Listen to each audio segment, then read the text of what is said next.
কয়েকদিনের টানা ভারী বর্ষণ ও উজানের ঢলে দেশের উত্তরাঞ্চলের কয়েকটি জেলায় বন্যা দেখা দিয়েছে। এর মধ্যে লালমনিরহাট, নীলফামারী, কুড়িগ্রাম, রংপুর সহ আশেপাশে কয়েকটি জেলার নিম্নাঞ্চল প্লাবিত হয়েছে। এসব এলাকায় লক্ষাধিক মানুষ পানিবন্দী হয়ে দুর্ভোগ পোহাচ্ছে।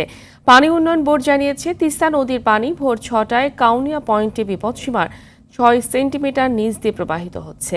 এদিকে বন্যা পরিস্থিতি নিয়ন্ত্রণে তিস্তা ব্যারেজের সবকটি জলকপাট খুলে রাখা হয়েছে।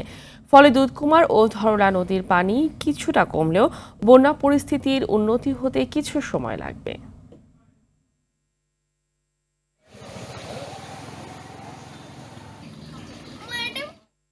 দর্শক, উত্তরাঞ্চলে বন্যা পরিস্থিতির সর্বশেষ খবর জানাতে কুড়িগ্রাম থেকে যুক্ত হচ্ছে সহকর্মী একরামুল হক সম্রাট। তিস্তা সহ অন্যান্য নদীর পানি কি পরিমাণ বেড়েছে এবং বন্যা পরিস্থিতির সার্বিক কি অবস্থা জানাবেন?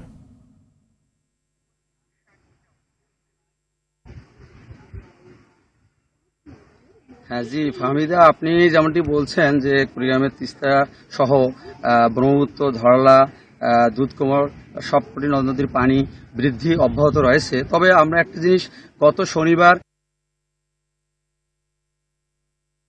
বৃদ্ধি পেয়ে বিপদসীমার 31 সেন্টিমিটার উপর দিয়ে প্রবাহিত হচ্ছিল, কিন্তু আজকে সকালে যেটি পাওয়া গেছে যে পানি কমে বিপদসীমা মাত্র 6 সেন্টিমিটার নিচ দিয়ে প্রবাহিত হচ্ছে। তো একইভাবে ধরলা, ব্রহ্মপুত্র এবং দুধকুমার নদের পানিও কমেছে, কিন্তু বন্যা পরিস্থিতি এখনো অপরিবর্তিত রয়েছে।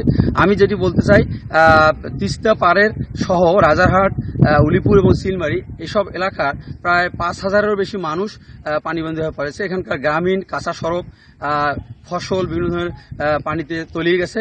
তো কৃষি বিভাগ যেটি জানিয়েছে, এ পর্যন্ত 431 হেক্টর জমির ফসল রোপা আমন, মরিচ, সবজি, চীনাবাদাম, চরের এগুলো তলিয়ে গেছে। তবে পানি নেমে যাওয়ার সাথে সাথে এগুলো রোপা আমনের ক্ষতি না হলেও কিছু সবজি এবং মরিচের ক্ষতি হতে পারে বলে তারা জানিয়েছেন।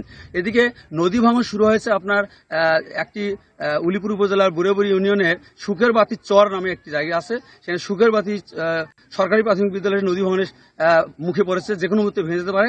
তবে পানি উন্নয়ন বোর্ড বালির বস্তা ফেলে, জিও ব্যাগ ফেলে তা ভাঙানোর চেষ্টা নিবারণ করছে। আর ত্রাণের বিষয়টি বলি, এ পর্যন্ত গতকাল পর্যন্ত 400 প্যাকেট শুকনো খাবার এবং 2 মেট্রিক টন চাল বন্যার্তদের মাঝে বিতরণ করা হয়েছে।